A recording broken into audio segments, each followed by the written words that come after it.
July Rhapsody is a film by Hu. She is a filmmaker. I've only seen one of her films. Simple Life with Andy Lau, my favorite actor.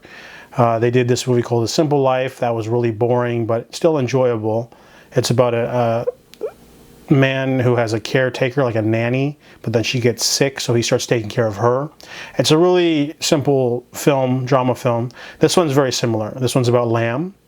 He's a high school teacher who doesn't get to do much. He's got 2 sons and a wife. He makes meager money, and he basically just, gets along. However, his wife, her first lover, and also father of his older son, is sick. So she wants to leave for a month to sort of not take care of him, but like visit him and sort of get closure, and he doesn't like that. However, he's got a student who has a crush on him.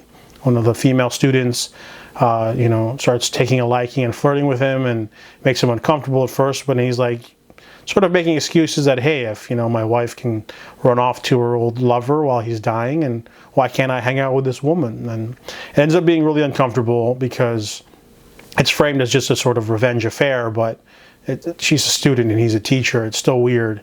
And the movie doesn't like, when you think of affair movies, you think of like hot passion, like sex scenes, but this movie is the exact opposite of that. This movie is essentially just them hanging out, and it's implied or it's not implied, and it's just the act of them hanging out is enough. And the movie is really uncomfortable in that regard, especially the ending, but it's very slice of life. It's really low key. That's why I like Hu films. They're really simple. This one was okay. It was a little bit long, but overall, we get a really good performance from Jackie Chung, who usually does goofy comedy roles. This is a drama for him, and the dynamic between the sons and everything. And of course, saddens me to find out that Anita Mui, this would be her last film before she passed of cervical cancer in 2003.